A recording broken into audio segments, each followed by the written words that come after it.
E se eu não quiser correr com os lobos?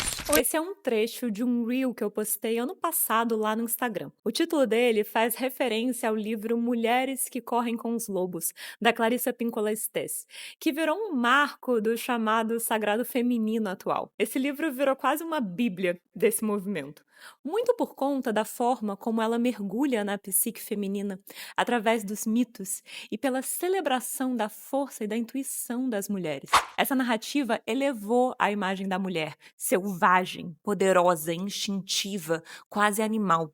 E também relembrou e reaproximou o imaginário feminino da magia antiga e das bruxas. No entanto, a forma como a gente entende esse feminino selvagem hoje em dia criou alguns problemas para as próprias mulheres que vivem hoje em dia cada vez mais sozinhas e ressentidas em relação ao que se fez e o que se faz delas. Tem até feminista sendo processada e buscando exílio na Europa, buscando salvação pela direita política. A gente vai precisar dividir esse assunto em duas partes. Na primeira, hoje, a gente vai falar sobre o sagrado feminino, suas origens e as expressões do movimento nos dias de hoje. Na segunda parte, a gente vai focar na questão do feminismo como base identitária e nas suas reverberações. Nesse vídeo aqui, a gente vai se aprofundar um pouco tanto no que esse sagrado feminino se tornou no mundo atual, a gente vai falar sobre bruxas e também nos problemas que a gente encontra no que ser uma mulher espiritual se tornou nos dias de hoje. Eu sou a Renascimento e aqui nesse canal nós falamos sobre espiritualidade e autoconhecimento de forma inteligente e madura. Se você gosta desse tipo de conteúdo, não deixa de se inscrever aqui no canal, curtir esse vídeo e acionar as notificações para você não perder nada por aqui. Quando a gente fala em sagrado feminino hoje em dia, parece algo antigo, ancestral. Mas a verdade é que esse termo ele é recente. Ele começou a ganhar força nos anos 70 e 80, dentro do movimento New Age, que misturava a espiritualidade alternativa, psicologia junguiana, astrologia, práticas orientais e resgates fragmentados de tradições antigas. Foi nesse caldo que nasceram os primeiros círculos de mulheres, muitas vezes conectados com o ecofeminismo, uma linhagem que unia a crítica ao patriarcado com a ideia de reconexão com a terra e com o corpo feminino. Essa narrativa se alimentava de uma coisa muito forte: a sensação de que durante séculos a espiritualidade tinha sido dominada por imagens masculinas, como Deus Pai, os sacerdotes, os profetas homens. Então, o sagrado feminino surge como uma resposta. E o feminino? Onde estava o espaço da mulher na espiritualidade? E aí vem o impulso de buscar deusas antigas, mitologias esquecidas, a lua como um símbolo central, o sangue menstrual como um rito de poder, e toda uma reconstrução da espiritualidade a partir de símbolos femininos. E assim, livros como Mulheres que Correm com os Lobos, da Clarissa Pinkola Estés, lançado em 92, caíram como uma bomba no imaginário coletivo. A obra não fala exatamente de sagrado feminino, mas mergulha na psique feminina, através de mitos, fábulas e arquétipos, e faz um convite poderoso: resgatar a mulher selvagem. A mulher que é instintiva, livre, criativa, animal. Esse arquétipo da mulher selvagem virou quase um sinônimo do sagrado feminino que a gente vê na atualidade. O sagrado feminino, como um movimento, ganhou muita força porque conversava com uma mulher fruto de um feminismo, sobre o qual a gente vai falar mais na segunda parte do vídeo, que sentia precisar de um lugar que não tinha dentro da espiritualidade. Eu acho que isso também veio porque a igreja, ao longo dos séculos, colocou a mulher numa posição tão inferior que ela sentia que precisava resgatar as formas antigas para caber dentro da própria espiritualidade. Mas quem é exatamente essa mulher selvagem? Ela nasce da psicologia arquetípica de Jung e de leituras como Eric Newman sobre a Grande Mãe, que não é uma pessoa real, mas um padrão simbólico que aparece em mitologias do mundo inteiro. A mãe criadora, a protetora, também destruidora que renova. Esse pano de fundo, o arquetípico, oferece densidade para o feminino como força da natureza, algo maior que o indivíduo. No século XX, esse imaginário foi alimentado por estudos e mitopoéticas que recolocaram a deusa no centro. Paralelamente, o movimento das deusas e a Wicca popularizaram a figura da deusa tríplice, a donzela, a mãe anciã, frequentemente associada às fases da lua. Essa triplicidade ficou famosa, em parte pela influência literária de Robert Graves, que, embora poética e controversa, moldou a estética e a linguagem de muitas práticas espirituais modernas. Ou seja, a imagem da mulher selvagem encontra nesse tripé um roteiro simbólico para a vida feminina. A verdade é que o sagrado feminino, como a gente conhece hoje em dia, se apropriou de algumas ideias e fez delas o que bem entendeu, transformando-as em algo quase fantasioso, para atender à sua necessidade de tornar tudo mágico, sagrado e importante. O problema disso, na minha opinião, é que ao querer tornar tudo sagrado, em vez de eu me conectar com a minha natureza e ver toda a beleza que existe nisso, parece que eu sou convidada a colocar esses aspectos naturais em um pedestal,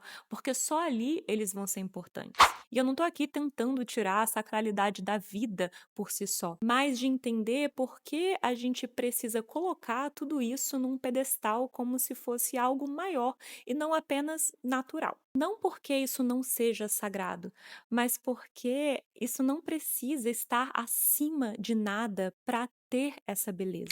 Uma concepção um pouco fantasiosa do sagrado feminino atual, por exemplo, é a de que existiu em algum momento uma era dourada de sociedades matriarcais, onde a figura da mulher era a mais importante. No entanto, quando a gente fala de sociedades matrifocais, é importante esclarecer o que isso realmente significa. Matrifocalidade não é sinônimo de matriarcado. Não quer dizer que as mulheres tinham o poder político absoluto, mas sim que a linhagem, a herança e grande parte da organização social giravam em torno da mãe. Em várias sociedades africanas, como os Akan de Gana e entre os Yorubás, por exemplo, a mulher tinha um poder central. Ela era responsável pela transmissão da identidade familiar, pela gestão da casa e, muitas vezes, pela administração dos recursos domésticos e agrícolas.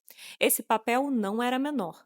A capacidade de organizar a casa, os filhos, os rituais e as relações da família era fundamental para a sobrevivência e para a coesão da comunidade. Entre os tuaregues, no Saara, as mulheres também ocupavam posições centrais na vida social e cultural. Elas eram guardiãs da tradição oral, da poesia, da memória do clã, e as tendas, que eram um espaço físico e simbólico, pertenciam a elas. Também em tradições asiáticas a gente tem muitos exemplos das mulheres ocupando esse papel. Esses exemplos mostram que, historicamente, nessas sociedades, as mulheres sempre tiveram espaços de poder e responsabilidade, e de muita importância.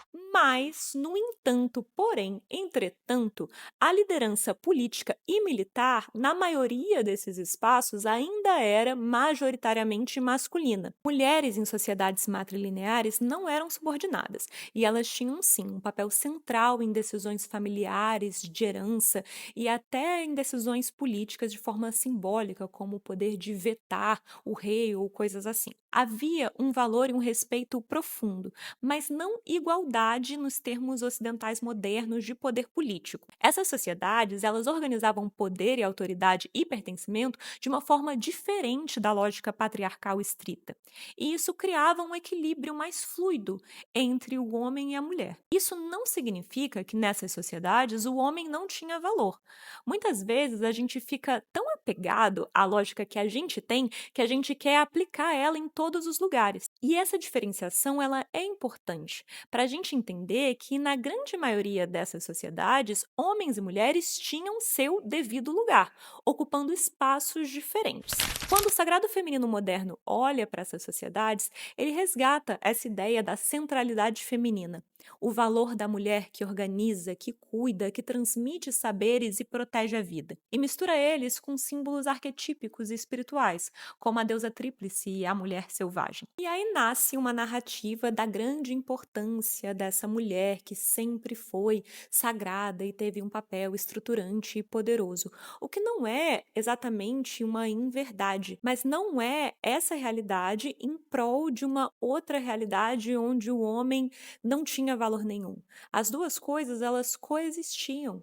Os dois lados tinham seu espaço, seu lugar e seu poder. Outro aspecto da natureza feminina que ganhou uma rica narrativa dentro do sagrado feminino é a própria menstruação.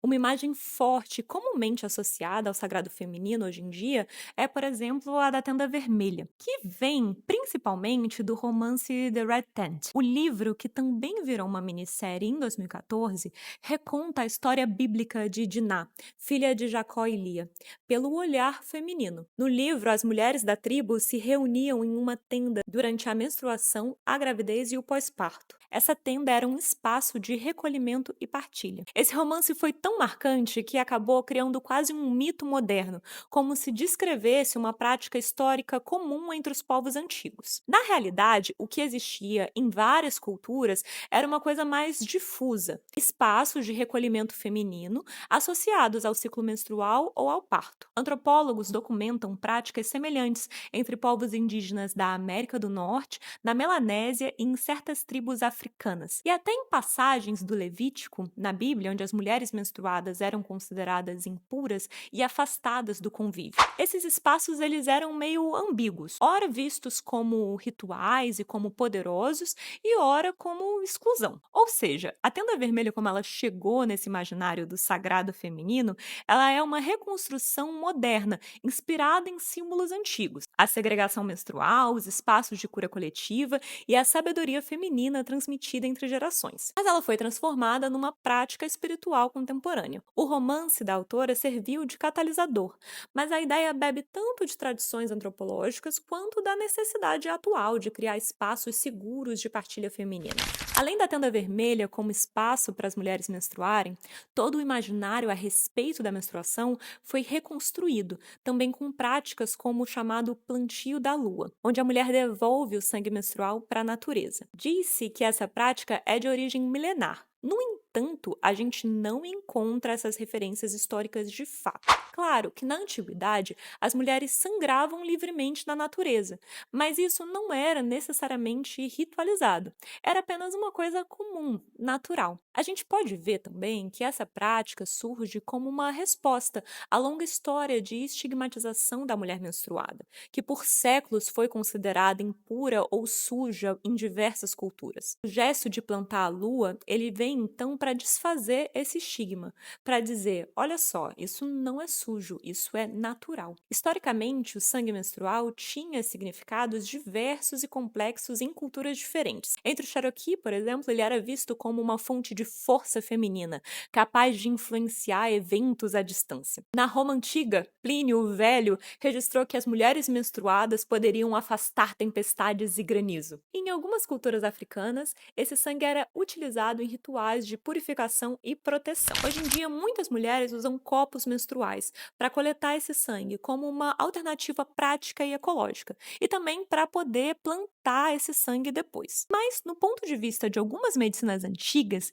reter o sangue pode não ser ideal, já que ele é considerado uma liberação natural e necessária. Se ele está ali num fluxo descendente, saindo do corpo, é esse o caminho que ele deveria fazer, e não ser embarreirado ali por um material inorgânico. Até porque, gente, a menstruação em si é um momento forte no ciclo feminino, um momento de liberação. Então, não faria muito sentido reter aquele líquido ali, impedindo a sua excreção. Eu acho que tem um movimento muito importante que vem sendo feito, o de conscientizar as mulheres e os homens de que o ciclo menstrual é rico, que a mulher passa por diversas fases ao longo do mês, cada uma com as suas particularidades, cada uma com as suas necessidades específicas, e que a gente deve olhar para essas fases com um olhar individualizado que elas merecem, respeitando o nosso ciclo e o nosso corpo. E a menstruação é um momento natural desse ciclo, assim como todos os outros. Tudo isso é bonito e especial por si só, não precisa ser colocado num altar, mas precisa sim ser visto em todas as suas particularidades. A gente pode ressignificar a experiência da menstruação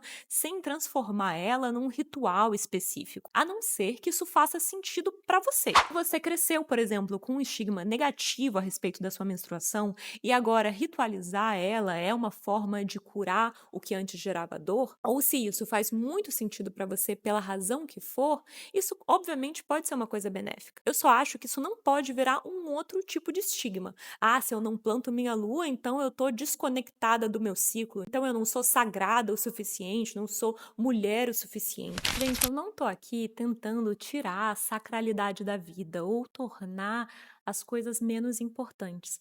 Mas eu acho que é importante a gente entender da onde vêm essas ideias, para a gente poder escolher o que faz sentido para a gente. E também para não aprisionar a gente numa outra ideia de que a gente precisa seguir essas tendências, porque se a gente não seguir isso, a gente não tá dentro dessa sacralidade feminina. A mulher, ela é sagrada por si só, assim como o homem. Somos seres humanos e nossa vida tem muita importância, assim como todos os aspectos dela. E a gente querer ressignificar momentos e passagens que por tempos foram vistas sem importância ou de forma impura ou que nos faziam menos especiais, pode ser sim muito benéfico, mas a gente não precisa deixar isso aprisionar a gente num outro tipo de ideia. Se você quer aprender como se conectar com o seu ciclo, com você e com o feminino, hoje em dia existem retiros, cursos, workshops e infinitos círculos de mulheres. Alguns com nomes poéticos, outros com promessas de transformação profunda,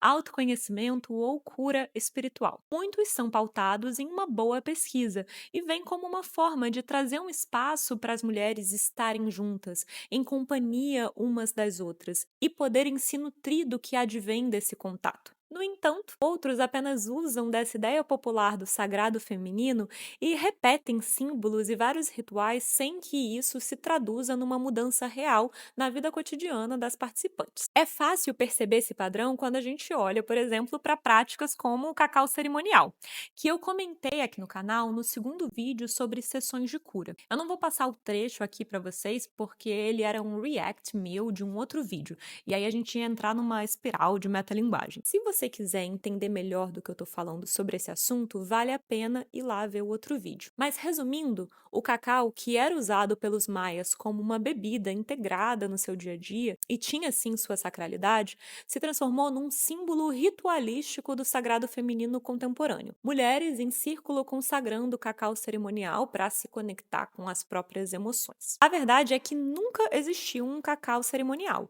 porque nunca existiram cerimônias de cacau. Esse nome de cacau cerimonial é dado hoje em dia geralmente para um cacau mais puro, sem aditivos, sem açúcares. E poderia ser apenas cacau puro, mas eu acho que cerimonial deve ser, sem dúvidas, mais vendável, mais caro e mais instagramável. Mas nessa repetição de um símbolo vazio, a gente pode entender que muitos desses rituais voltados para mulheres hoje em dia têm um fenômeno mais estético do que transformador de fato. Eu lembro na minha juventude, que também já foi bem riponga e jovem mística, acontecia muito de em retiros ou rituais as mulheres tirarem a blusa e ficarem com os peitos de fora ou até mesmo nuas. A gente via isso como uma forma de afirmar a nossa natureza ou de nos libertar de algo que parecia nos aprisionar. Mas a verdade mesmo, muito daquilo tinha mais a ver com a imagem do que com uma pulsão transformadora de fato. Eu posso dizer, sem sombra de dúvidas, que não foi ficar sem blusa entre outras mulheres o que me conectou profundamente com a minha feminilidade, mas sim um trabalho muito mais profundo e menos teatral. Eu acho que você estar confortável com o seu corpo e ter ambientes em que você possa estar na natureza, sem roupa, pode sim ser muito benéfico. É uma delícia mergulhar no rio sem roupa, mas isso não precisa acontecer em meio a um monte de gente. E segundo, esse benefício não é exclusivo de ser mulher. A natureza beneficia homens e mulheres da mesma forma nesse sentido. O problema maior ainda que eu vejo em toda essa retórica repetida do sagrado feminino é que acaba criando um novo molde do que é ser uma mulher espiritual. Vamos ver o restante daquele reel que eu mostrei no início do vídeo. Hoje em dia, a gente escuta muito sobre o sagrado feminino, sobre como as mulheres precisam ser empoderadas, serem vistas como deusas. E minha pergunta aqui é: será que a gente não saiu de uma prisão onde o lugar da mulher era visto como algo muito restrito para um outro lugar onde agora, para você ser uma mulher deste novo tempo, desta nova era, você precisa aderir a uma série de práticas e adotar uma série de comportamentos comportamentos e divisões.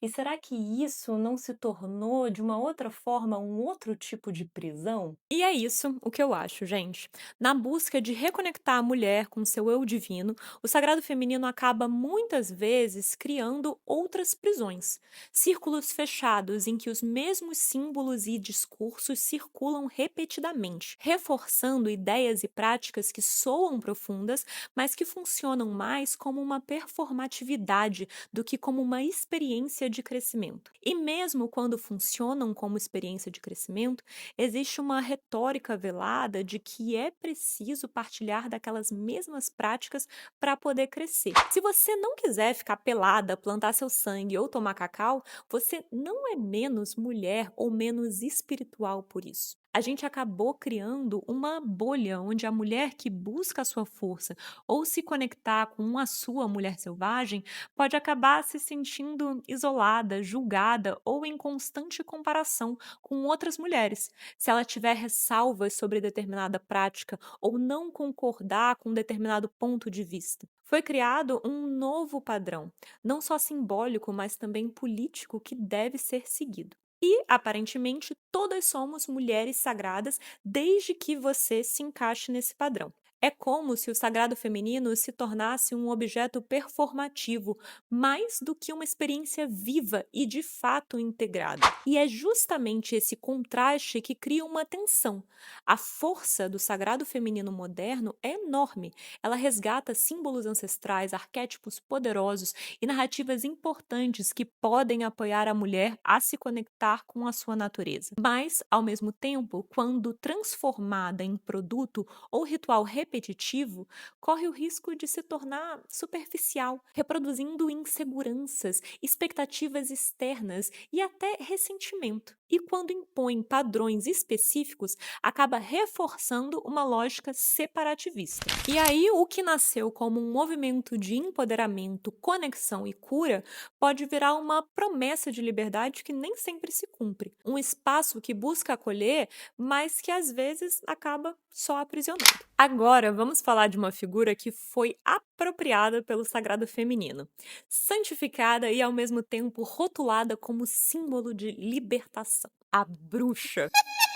O sagrado feminino moderno se reapropriou da figura da bruxa como um símbolo de resistência. Aquela mulher detentora de saber ancestral, conectada à natureza, capaz de criar seus próprios rituais, de se libertar dos moldes patriarcais. Será que esse movimento foi mesmo o primeiro que teve essa ideia? E será que quem resgatou essa imagem realmente sabia ou até mesmo se preocupava com a complexidade histórica do que estava incorporando? Historicamente, a bruxa foi uma mulher que vivia às margens das instituições de poder. Muitas eram curandeiras, parteiras, guardiães de sabedoria popular e foram perseguidas durante a famosa caça às bruxas, uma das maiores ofensivas contra o corpo e o saber feminino na Europa. Essa mulher existia e ainda existe. Mulheres conectadas com a natureza e com a sua sabedoria ancestral, com conhecimento profundo da ervaria e do uso de plantas para curas diversas, que se comunicam com a natureza e recebem suas mensagens. Contudo, a imagem da bruxa também era antigamente uma imagem ambígua. Em algumas tradições haviam as bruxas que usavam suas práticas para fins mais sinistros, como rituais de sacrifício ou magia destrutiva. Ou seja, não era necessariamente uma narrativa de cura e de cuidado. Eu vou deixar para vocês na descrição aqui o link para um vídeo recente da Débora Luciano sobre esse assunto que eu achei muito interessante. A Débora tem uma pesquisa bem legal que virou um livro esse ano, A Autópsia do Feminismo. E a gente vai falar mais sobre isso na segunda parte aqui, quando a gente abordar esse assunto mais especificamente. Eu vou mostrar um trechinho aqui para vocês. É tão difícil nós compreendermos que um dia as mulheres já estiveram mais associadas à maldade, que somente lendo aquilo que restou de uma época na qual as mulheres eram más, que nós conseguimos compreender que um dia, de fato, as mulheres foram vistas como seres mais próximos da maldade do que os homens. Não é que a virtude feminina não fosse exaltada, que estamos falando somente da maldade feminina. Paralelamente ao fato das mulheres serem más, existia também o fato de que bruxaria sempre existiu. Como que eu sei disso? Por quê? Existem relatos de bruxas no mundo inteiro, desde que o mundo é mundo. De bruxas e bruxos, mas principalmente bruxas. E os relatos de bruxas seguem mais ou menos o mesmo padrão, elas fazem mais ou menos as mesmas coisas. Os pesquisadores identificam os mesmos padrões daquilo que é entendido como feitiçaria do mal, ou bruxaria. A bruxaria também sempre foi algo proibido na maior parte das comunidades, na maior parte das sociedades, inclusive em Roma era severamente proibido. O que é bruxaria? É você matar bebê, sacrificar bebê para um deus pagão diverso. É você sacrificar bebês para ganhar poder temporal diverso. Bruxaria, portanto, sempre foi crime, continuou sendo crime e continuará sendo crime até o fim dos tempos. Gente, é que nem nos dias de hoje, quando você olha para tradições que usam de ritualísticas, objetos, atos encantados com pensamento e intenção para criações específicas. Você tem, por exemplo, rituais para abrir o caminho, banhos para sua saúde, para o seu axé, para sua energia. E você tem gente fazendo amarração por encomenda. Tem uma moça que eu já mostrei aqui para vocês no vídeo sobre macumbinha gourmet, que é o tipo da versão moderna daquela cartomante do Traga o seu amor em 7 dias, sabe, que a gente via pichado nos muros antigamente. Essa moça faz amarração por encomenda e vende os serviços dela lá no Instagram. Daí você vai me dizer que toda magia é boa? Que toda bruxa é boa? Que são curandeiras mal compreendidas? Não é, gente. Não é agora, da mesma forma que não era lá atrás. Um dos maiores medos dos homens na Idade Média, gente, não era morrer em batalha ou perder as terras da família, mas sim sofrer feitiços que atingissem a sua masculinidade. O Maleus Maleficarum, de 1486, que foi um manual inquisitorial que guiou grande parte das perseguições às bruxas, descreve esse pavor em detalhes. Ali tem relatos de homens que juravam ter perdido o pênis por obra de magia, ou que haviam se tornado impotentes de repente. Tem inquisitores que registraram, inclusive, histórias de que algumas bruxas mantinham coleções de órgãos masculinos escondidos em ninhos ou em caixas. A gente não tem registros históricos verdadeiros de que durante os julgamentos esses amuletos foram encontrados. Então essa imagem ela aparece mais como uma parte do imaginário e da paranoia da época. E também, gente, provavelmente o bonitão lá preferia terceirizar a sua impotência para uma causa sobrenatural. Mas o medo ele era bem real. A impotência causada por magia era considerada uma das piores maldições possíveis, pois não apenas atacava o prazer sexual, mas também a reprodução e a honra do homem medieval. Mas, embora essa ideia do pênis cair seja mais paranoica do que factível, a gente tem sim registros inquisitoriais em várias regiões da Europa, sobretudo na Ibéria e no Mediterrâneo, que mencionam práticas como escrever o nome de uma pessoa em um papel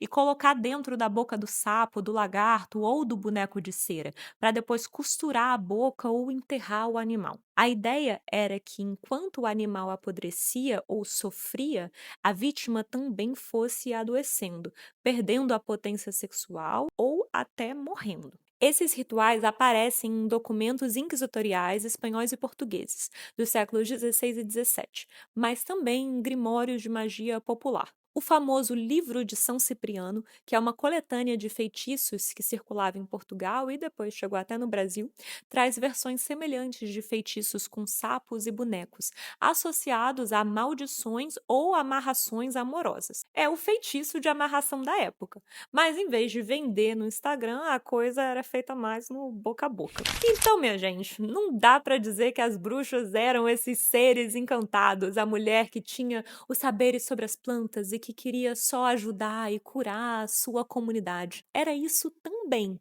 Mas não era só isso. Outro fato muito interessante que eu descobri a partir do vídeo da Débora, mas eu fui fazer minha pesquisa depois, é que essa ideia de que somos as netas das bruxas que vocês não queimaram não vem apenas desse sagrado feminino atual. E, na verdade, eu acredito que se as mulheres que dizem isso soubessem de verdade da onde vem essa ideia, elas iam mudar o discurso delas rapidinho. Quem fez uso dessa imagem no século XX foram, rufem os tambores, o regime nazista.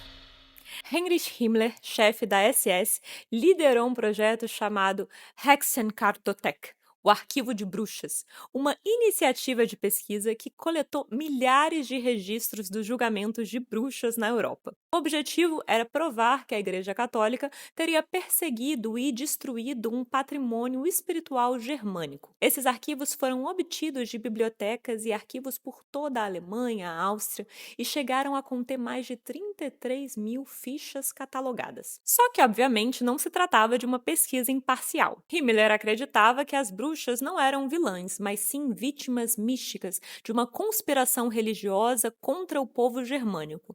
Um discurso distorcido que servia à propagação nazista e à construção do mito de uma ancestralidade racial. Esse estudo sistemático de registros antigos foi conduzido por uma estrutura especializada da SS e resultou num volume impressionante de arquivos. Eles foram responsáveis pelo acesso a grande parte dos arquivos que a gente tem hoje em dia de referência sobre esse assunto. Então, gente, quando a gente comemora hoje a bruxa como um símbolo de poder feminino, a gente precisa lembrar que por trás desse arquétipo existem algumas narrativas diferentes. Você pode seguir celebrando os saberes antigos dentro desse guarda-chuva. Não tô falando que não, mas eu acho que é sempre importante a gente ter um conhecimento embasado daquilo que a gente está defendendo, para a gente saber até que ponto a gente quer defender aquilo ou não. Então, gente, é basicamente isso. O sagrado feminino moderno se apropria de símbolos fortes: a mulher selvagem, a bruxa, a menstruação, a lua. E, de certa forma, isso nasce de uma tentativa legítima de resgatar o corpo feminino e a sua sabedoria intrínseca, de valorizar, ver a beleza nisso tudo. Mas, nesse processo, ao mesmo tempo em que se critica a igreja e o patriarcado, ergue-se uma nova espiritualidade que repete algumas estruturas muito semelhantes. Dogmas, rituais, símbolos obrigatórios, fórmulas mágicas para ser mais mulher, para ser uma mulher espiritual. O problema disso é que a gente acaba olhando para a história de uma forma seletiva, idealizando um passado que nunca existiu da forma como é contado hoje em dia. As mulheres da Idade Média não eram todas sacerdotisas da sabedoria ancestral. Os rituais feitos hoje em dia em retiros não são todos herança da antiguidade. A realidade sempre foi e segue sendo múltipla, complexa e contraditória. Mas que se conectar com um ideal que alguém te vendeu sobre o sagrado feminino, eu acho que o mais importante é você se conectar com você mesmo. Estar na companhia de outras mulheres é sim uma coisa muito benéfica, mas não precisa necessariamente ser num círculo feminino tomando cacau. Você e sua amiga podem tomar um chá no fim da tarde e conversar sobre temas profundos que estão te tocando agora, e isso pode ser mais sagrado do que uma roda de mulheres desconhecidas. O que não quer dizer que os círculos femininos não tenham valor. Eles podem ter muito, mas não é qualquer círculo, não é em qualquer lugar. É importante a gente cultivar discernimento e escuta interna para entender onde e com quem queremos estar. Quando falamos de sagrado feminino hoje em dia, a gente precisa se perguntar: a gente está realmente resgatando algo ou estamos criando uma versão romântica que serve mais ao mercado do que à vida real? Talvez não se trate de recuperar uma essência perdida, mas de aprender a se relacionar com o feminino e o masculino dentro de nós, sem precisar de novos dogmas. E sempre lembrar que você não precisa de nenhuma prática específica para ser sagrada ou feminina. Você é uma criação divina em sua natureza, múltipla na sua singularidade. E o caminho do seu reencontro com você mesma não precisa caber em nenhum molde pré-fabricado. No próximo vídeo, a gente vai falar um pouco sobre o equinócio da primavera, porque ele está chegando. Mas depois disso, a gente vai voltar nesse assunto sob um outro viés, o do feminismo. A gente vai olhar para o ideal político e filosófico e entender hoje como ele está nos aproximando ou nos afastando de nós mesmos. A gente vai falar sobre coletivos e sobre como não nos perder de nós mesmas no meio de toda essa confusão. Se você gostou desse vídeo, não deixa de se inscrever aqui no canal, curtir ele e acionar as notificações para você não perder nada por aqui. A gente se vê no próximo.